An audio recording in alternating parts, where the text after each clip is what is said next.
Innal hamdalillah nahmaduhu wa nasta'inuhu wa nastaghfiruh wa na'udzu billahi min shururi anfusina min sayyiati a'malina.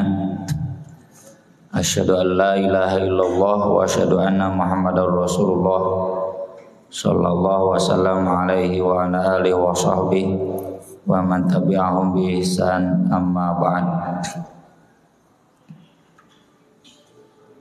Masih melanjutkan tentang fikih sholat berjamaah. Sekarang tentang hitungan masbuk, hitungan rokaat bagi yang masbuk. Di kitab saya hadis nomor 442. Wa an Abi Bakrah radhiyallahu an,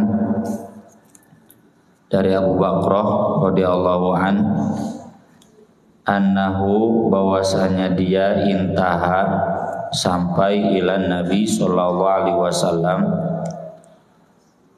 ke Nabi sallallahu alaihi wasallam yang sedang sholat berjamaah, wa huwa raqi'un, Nabi sedang ruku. Jadi Abu Bakrah datang ke masjid masbuk. Masbuk itu tertinggal, posisi jamaah Nabi Shallallahu Alaihi Wasallam dan jamaah sedang ruku. Faroka'a qabla an yasila ila sofi, dia masuk kemudian ruku sebelum masuk saf. Jadi lamun ti pantut jadi itu udah ruku, maju ke saf sambil ruku, gabung. Faqala lahu Nabi sallallahu alaihi wasallam, Nabi sallallahu alaihi wasallam bersabda kepadanya, zadakallahu hirsan wala ta'ud, semoga Allah menambahkan semangat, rajin kepada kamu dan kamu jangan mengulanginya lagi. Jangan mengulangi lagi, sebelum masuk saf sudah ruku, sampai saf dulu baru ruku. Wahul Bukhari wa zada Abu Dawud fi faraka'a duna saffi.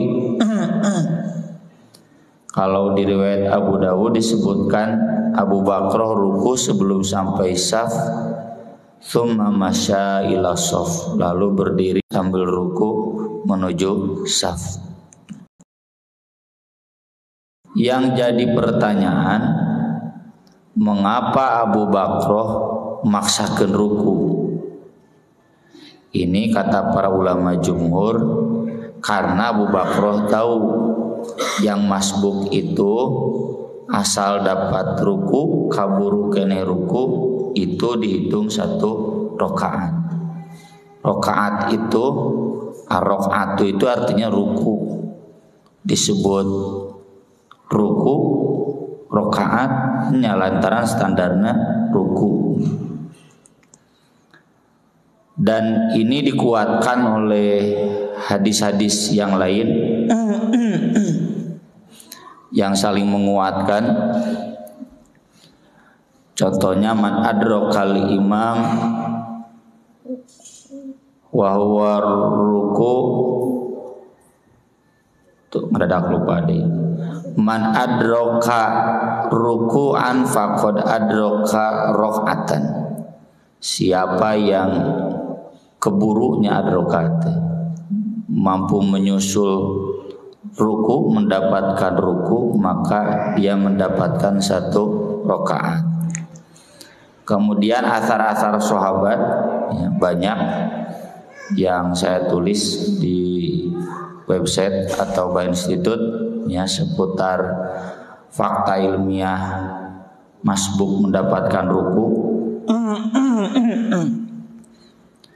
Sampai Al-Hafidz Ibnu Hajar mengatakan, jumhur ulama, jumhur ya berarti ada yang tidak, jumhur itu mayoritas, 4 madhab, mengatakan bahwa sepakat bahwa ketika Nabi SAW tidak menyuruh Abu Bakrah mengulangi sholatnya, menambah sholatnya, berarti sudah sah rokaatnya.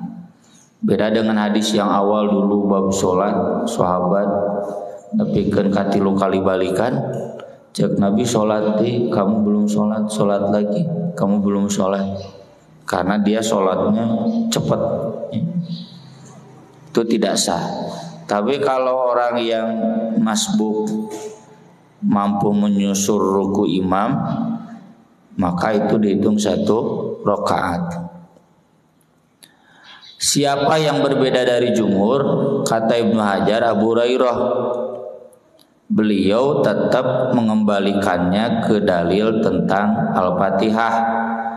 La sholata liman lam yaqra bi Fatihatil kitab. Tapi kata beliau, selama makmum mampu membaca Al-Fatihah, meski tertinggal dari Al-Fatihah imam, sah.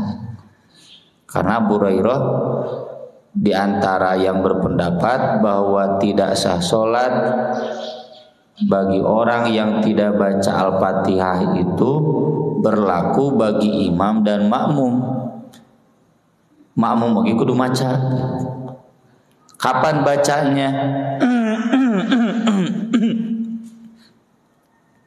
Makmum baca Al-Fatihah itu sesudah imam baca Al-Fatihah. Karena ketika imam baca dikeraskan, maka makmum wajib menyimak.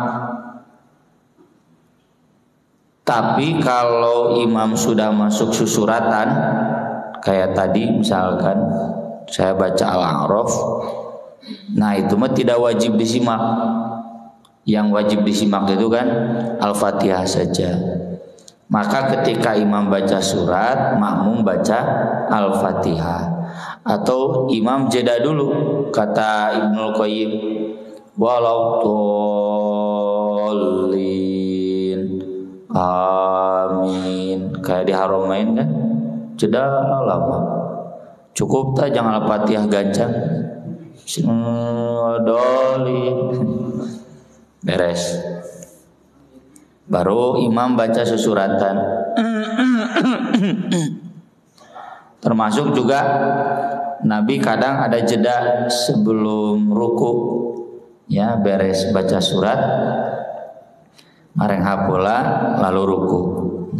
Jadi momentum itu kata Abu Hurairah harus digunakan untuk baca Al-Fatihah oleh makmum. Jamun aya nama Abu Hurairah teh mazhab Syafi'i. NU Abu Hurairah teh. Karena di mazhab Syafi'i begitu kan, makmum itu wajib baca.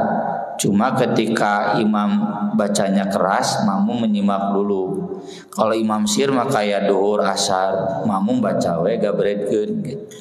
Tapi kalau imam sedang baca keras, makmum baca. Jadi Abu Hurairah pun meskipun mengatakan harus dari Al-Fatihah, tapi Al-Fatihahnya tidak dari bis imam.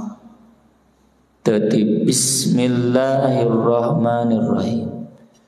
Kan ketinggalan Al-Fatihah imam oge. Asal nanti makmum sebelum ruku masih kaburu baca Al-Fatihah.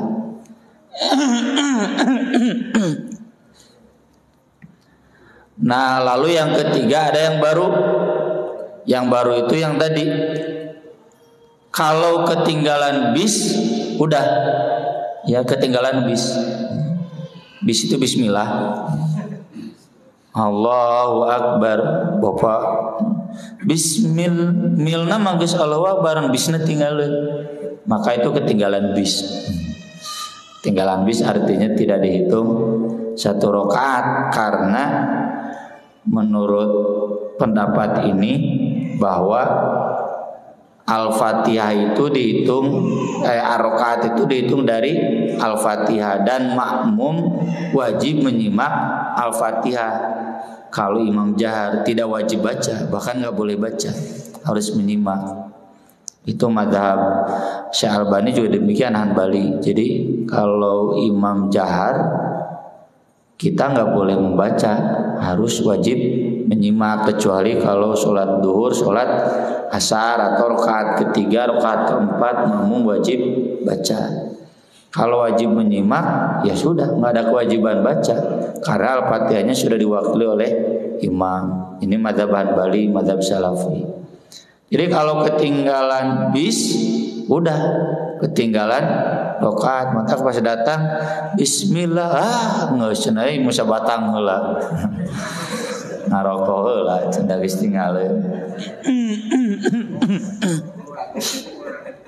Kagok lebar cenda tadi itu. Nah, di antara tiga fikih ini tentu kita harus saling menghargai, ya, tidak usah debat. Bapak misalkan ikut yang ruku, jadi kaburukan ruku masbuk kan teu nambah. Cek bapak nu wajib Al-Fatihah, nambah cenah rakaatna kurang. Cek bapak, mun saya nambah rakaatna leuwih. Kurang leuwih. Jadi bikin kapasehat. Bingung malaikat oge nu parasehat. Nah, dari itu udah aja. Kalau ada yang berpendapat dari ruku, kalau dihitung mayoritas yadullahi ma'al jamaah, tentu itu yang tepat, ya. Dan hadis-hadisnya banyak, kuat, asar-asar sahabat penunjangnya.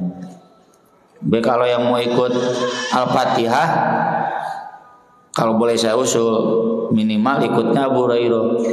Jadi itu jika tadi tiang, aduh tinggalin bis, rugi, saya udah lah. Tapi kan masih sempat baca Al-Fatihah sebelum ruku. Apakah ini tidak bertentangan dengan hadis la sholat liman lam yaqra bi Fatihatil Kitab? Kalau menghitung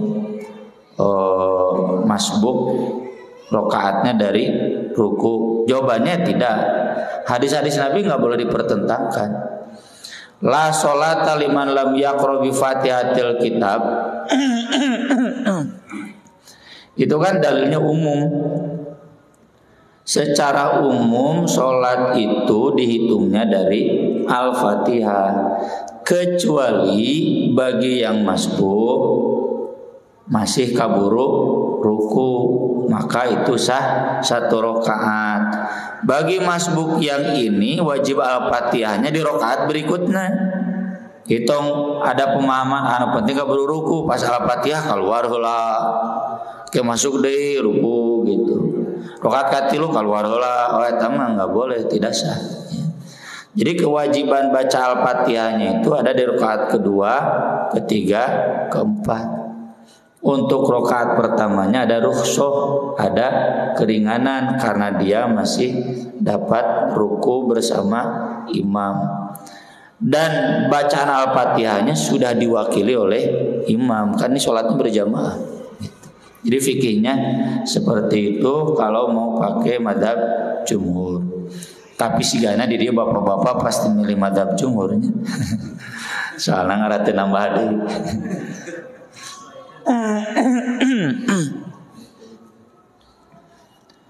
Kemudian yang berikutnya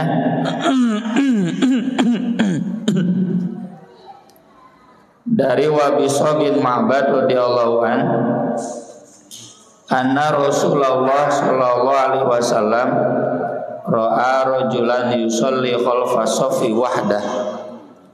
Rasul melihat seseorang sholat di belakang saf sendirian.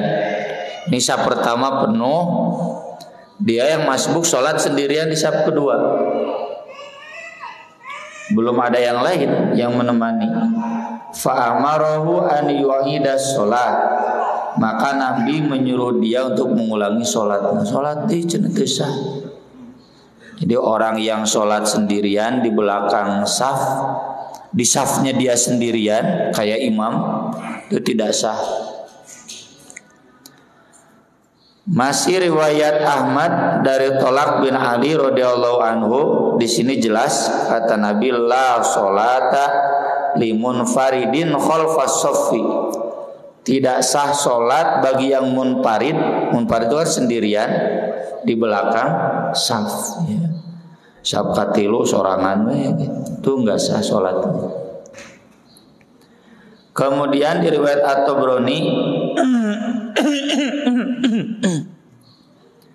yang hadis Wabi Saud tadi yang awal, Nabi bersabda, ala dakhalta ma'ahum, kenapa kamu gak masuk saja ke saf, geser-geser dikit. Awi jataror tarojulan, atau kamu menarik seseorang yang ada di depan. Toel dan artinya mundur. Ini saf yang depannya rapat lagi. Mula toel ieu mundur, nu ieu maju. Dalekan. Itu pernah saya alami, ya. Saya mundur, adik saya maju tuh kikiani. Balik. Noel deui begitu. Itu fikihnya demikian. Tapi hadis ini oleh Syekh Albani dinilai dhaif. Maka dari itu di Salafi mah boleh sholat sendirian itu sampai menunggu yang lain datang. Kalaupun tidak ada yang datang tetap sah, karena menilai hadis ini dhaif. Saya pribadi ikut Ibnu Hajar menilai hadis ini sahih, dan oleh karena itu bapak-bapak yang sholat sendirian di belakang saf, ya toel. Kalau nggak ada yang lain, nya ngaharewase Pak punten menurut saurang. Kan nggak boleh ngobrol teh kalau sedang sholat, ini macam sholat. Pak punten menurut di toel, ieu teu mundur, toel ieu teu mundur. Lamun teu ka imam bitana lah gitu. Jadi boleh ini diamalkan.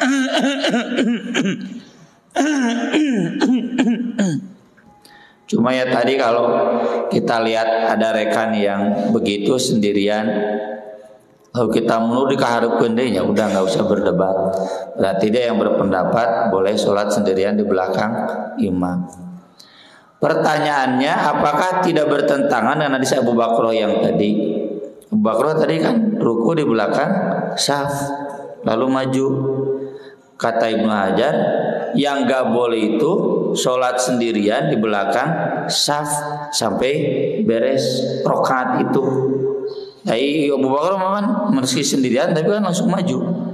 Jadi kalau bapak Allahu Akbar lalu maju ikut ke saf sah, meski takbirnya di belakang saf dulu gitu.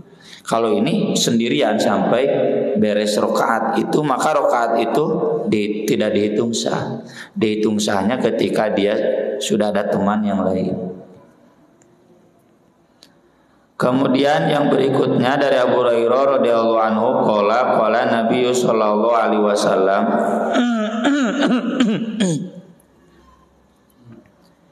idza sami'tumul iqamah, kalau kamu mendengar qomat, videonya Allahu Akbar asyhadu an la lompatan pir daguan tahan pir sini. Famsu ila sholat wa alaikumus sakinah wal waqar, tetap berjalan menuju sholat dengan tenang, nggak boleh lari, itu sopan. Wala tusri'u, jangan bergegas-gegas, berjalan cepat atau apalagi berlari nggak boleh. Itu membuat sholat tidak nyaman, baik buat yang berjamaahnya ataupun buat yang sholatnya. Fama adraktum fasollu, yang kalian kesampaian sholat. Nepina al-fatihah tinggal nepina ruku tinggal ruku, nepina sujud sujud. Wa ma fatakum fatimmu, tapi yang kalian terlewat disempurnakan. Kalau sampai al-fatihah ruku berarti sempurna. Lamun geus i'tidal nya tinggal ditambahan atuh menirugi. Ada mual kalaupun tidak dihitung rakaat bukan berarti tidak dihitung pahalanya, tetap pahala namanya. Pahala itu kan sesuai dengan amal. Kalau dia datang pas i'tidal kan itu ada amal sujud, masa nggak dihitung pahala? Ya. Meski tidak dihitung rakaat, pahala mah tetap dihitung.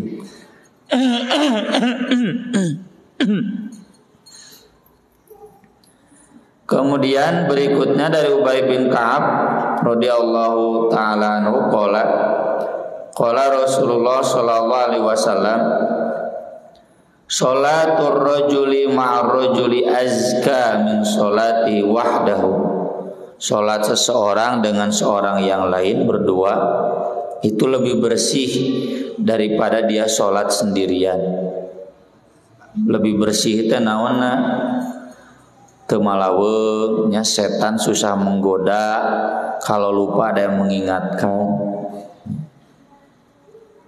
Meski di tahap tertentu saya pribadi enak sholat sendirian, bebas maca suratna.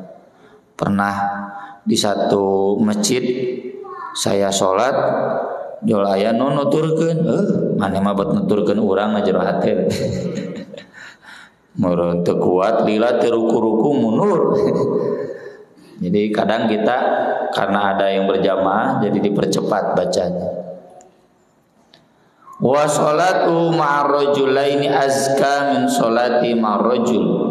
Sholat seseorang bersama dua orang, jadi 3 orang, itu lebih bersih, lebih baik daripada dia sholat berdua.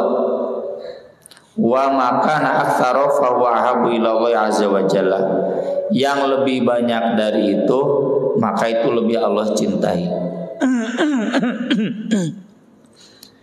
Ini yang sering saya sampaikan, usulkan agar masjid-masjid sesudah adzan itu jangan langsung qomat. Karena sasoleh-solehna jamaah masjid angger kadang kan dia sigap sholatnya setelah mendengar adzan. Dia baru wudu berjalan. Jadi kasih waktu buat jamaah datang ke masjid. Semakin banyak yang sholat semakin baik. Dan dihitungnya kan dari takbir pertama. Itu lebih baik.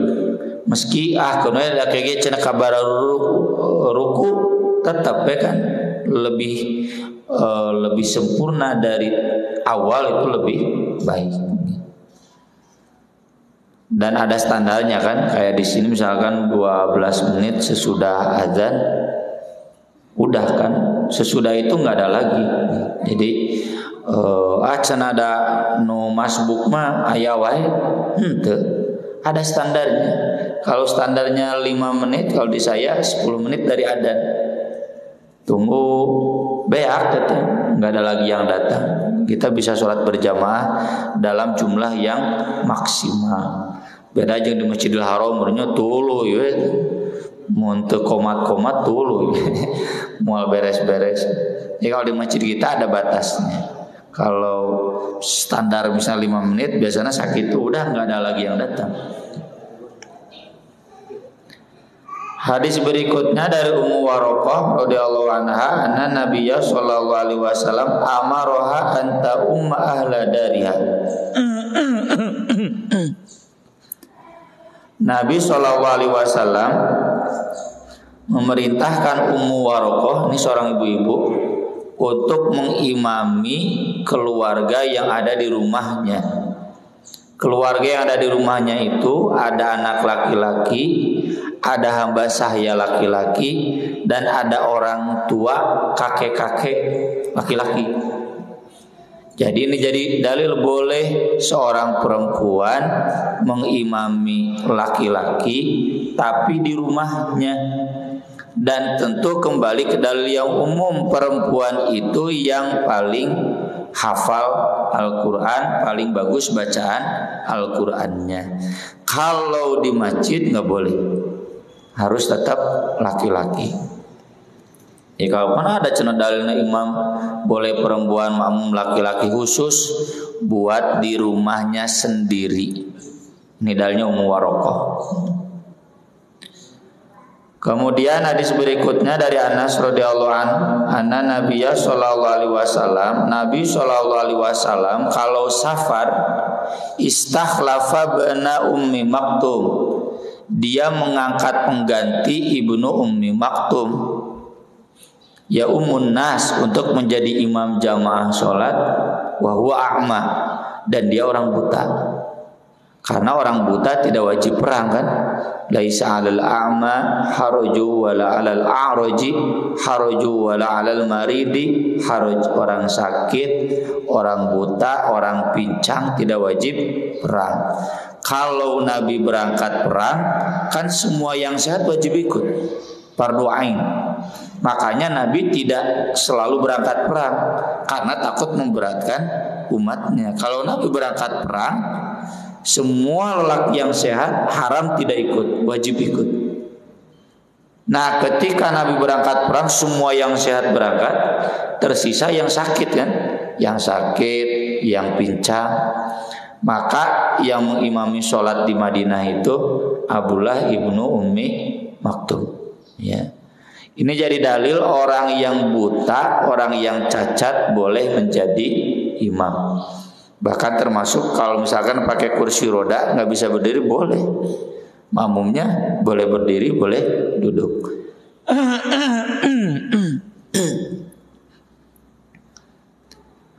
Khawatirnya kalau orang buta itu bacaannya salah. Etama buta zaman ayeuna. Nu ayeuna mah nu beunta wae lamun salah. Kalau zaman Nabi, alhamdulillah ya, meskipun buta kan belajar Qur'annya bukan dari baca, tapi dari menyimak. Jika orang kan lagu lah, dari menyimak da teu maca teks lagu kan, menyimak apal. Kemudian yang berikutnya dari Ibnu Umar radhiyallahu anhu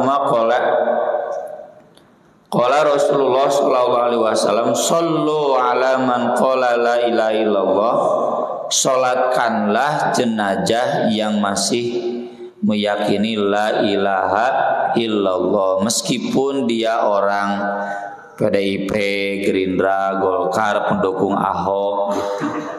Selama dia la ilaha illallah berhak disolatkan, meski tidak sampai wajib. Meskipun dia koruptor, pelacur, pembunuh, ya, pendosa besar, silakan boleh disolatkan, cuma tidak sampai wajib. Karena Nabi pun tidak menyolatkan, cuma kata Nabi silakan. Jadi kalau Muhammadiyah pernah usul haram mensolatkan koruptor, nggak bisa, selama koruptor itu muslim, atau selama bencong itu muslim, asal dia diurusnya seperti laki-laki, nggak seperti perempuan. Kalau dia muslim berhak disolatkan meski tidak wajib.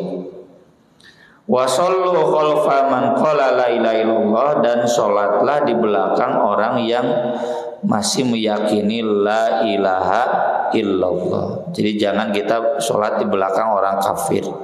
Siapa orang kafir itu? Yang disepakati keluar dari Islam. Ahmadiyah itu sepakat. Jadi bapak sholat di Masjid Ahmadiyah tesah, berjamaahna tesah.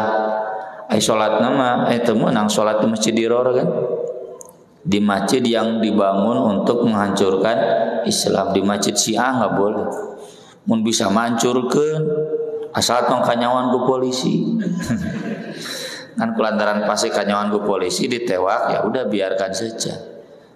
Kalau di negara Islam tuh nggak boleh, ada Masjid Diror itu harus dihancurkan.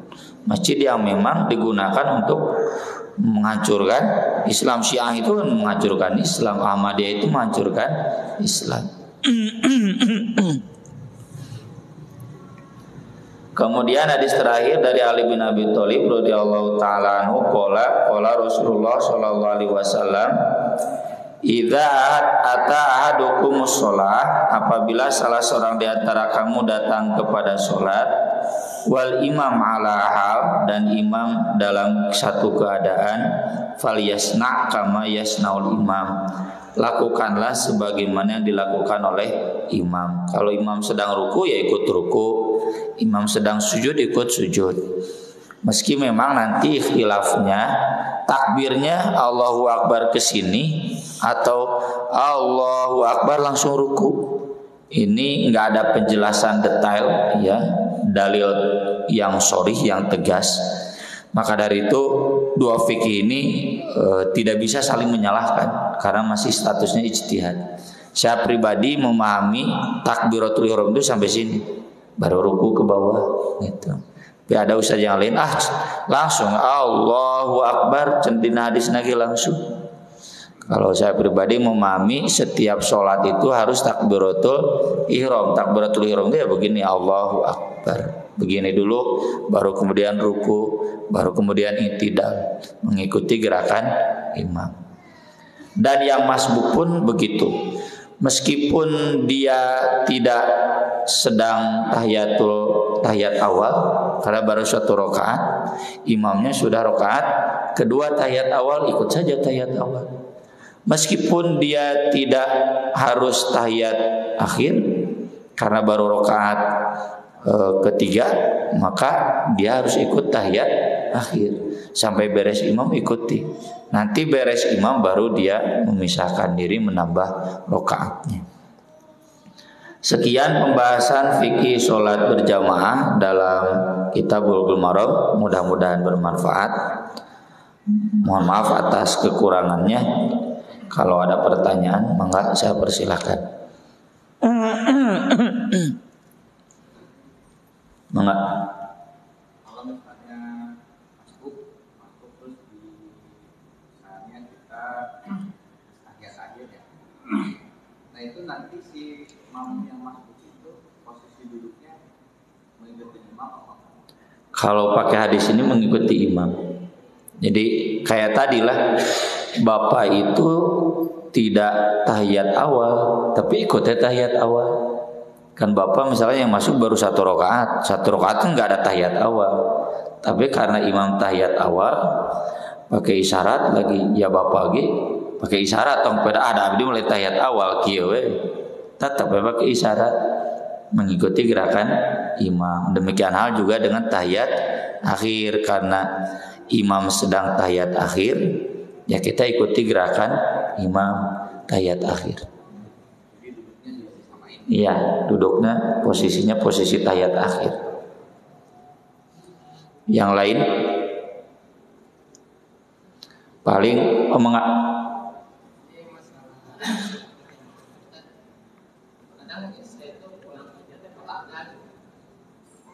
tapi dalam kondisi kita kan wajib bau dulu. Misalnya kan kalau mandi dulu pasti pas ini kan itu ada selesai langsung. Sebaiknya yang bagus seperti apa ya? Kalau saya maksakan di sini ikut berjamaah tapi kita kondisi bau. Sebaiknya bapak beli parfum yang bagus.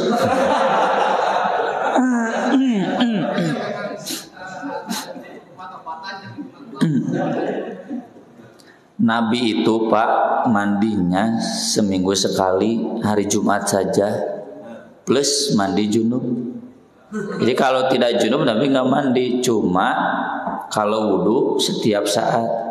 Pokoknya batal wudhu. Kalau mandi mah seminggu sekali, Jumat ya unggul. Kecuali kalau junub. Tapi Nabi selalu harum karena Nabi senang pakai wangi-wangian. Anu teu mandi komo di padang pasir nya kesangan aya bau awak. Tapi Nabi tidak memaksakan mandi setiap kali ya. Jadi tapi pakai parfum gitu. Jadi jawaban saya itu pakai dalil Pak. Agar Bapak tidak terlambat sholat berjamaah, beli parfum yang bagus, minimal teu bau teuing. Dan bapak-bapak yang merasa bau tahan ya Pak ya. Karena ini toleransi darurat tengah aja gitu, karena ingin mendapatkan pahala sholat berjamaah. Sholat tahun Pak, sholat maghrib, asar. Nah itu ketua DKM tolong catat. Sebelum Pak Haji ini datang jangan dulu dimulai. Seperti di saya udah tit hari mangnan sekali can mangnan dagoan ngadagoan mengenang datang mangnan sok sana komat gitu patokannya beliau. Ada lagi? Mangga Bu Haji. Assalamualaikum. Waalaikumsalam. Saya tanyakan misalkan wanita dalam aurat apa saja. Misalkan kayak itu saya sholat tertutup mengatakan apa harus terbuka atau tertutup ini kan pakai benda kayak gini gimana Ustaz? Perempuan itu dalam sholat hanya boleh terbuka wajah dan telapak tangan. Telapak tangan itu bukan depannya saja, termasuk dengan belakang. Ini telapak tangan. So ayapanya nu kadieu. Nah, pancena nu menangkatelnya telapak unggul tonggong nama teu meunang, nya otomatis telapak tangan itu segini yang disebut kaf teh. Bukan depannya saja tapi dengan belakangnya. Jadi kalau ibu-ibu begini kelihatan telapak tangan itu sah. Kecuali kalau ibu pas ngangkat mukena ini tangan di luar, ya morosot ke dia, ya kelihatan itu enggak sah. Ya, jadi ibu-ibu harus pakai manset ya melindungi ketika sholat itu. Bahkan itu aurat di luar sholat pun demikian. Kan masalah nate teu matak teu sah gitu. Kalau sholat mah jadi henteu sah. Ari ibu ka pasar teu make manset mah sah ka pasar mah. Ngan ieu mun ngaja katingali itu berarti dosa ya, karena tidak apik dalam menutup aurat. Kecuali mun teu dihaja ya kayak ibu-ibu zaman Nabi. Ini kalau kami menjulurkan pakaian ini kotor, kami kan aktivitasnya di sawah, di kebun. Kata Nabi ya boleh diangkat sedikit, jangan sampai terlihat sampai ke atas. Jadi itu kalau kedaruratan ya boleh. Misalkan ibu naon tukang ngadonan ya sampai ke sini, sehingga mansetnya disingsatkeun lah ya boleh. Ya kalau bisa ngadonannya nggak kelihatan di pasar itu. Bagaimanalah diatur-atur seapik mungkin ya agar aurat ibu tidak terlihat. Ada lagi? Mangga Bu Haji. Pakai mic-nya Bu. Ketika kita sedang sholat berjamaah, ada beberapa jamaah yang gerakannya hampir bersamaan dengan imam gitu Ustaz. Ini sebaiknya bagaimana supaya kita ini tidak bersamaan gerakannya dengan imam gitu. Nah itu tolong dengar bapak-bapak ya, itu kritikan dari ibu. Jadi kita sudah bahas bukan hanya berbarengan, telat pun itu kata Imam Nawawi tidak sah berjamaahnya. Allahu Akbar, iya menangtungkeun gitu. Ikuti imam. Ya. Tapi kalau masih lebih cepat imam sah. Kalau sampai bersamaan sekali itu enggak sah. Maka dari itu amannya tunggu dulu imam bar. Ya, kalau imam sudah bar baru kita gerak. Karena kayak geus milu gerak. Jadi sarua jeung imam enggak boleh. Harus mengikuti imam, bukan berbarengan dengan imam, berturut-turut, dan juga tidak boleh membelakangi. Ya. Makasih Bu sudah diingatkan.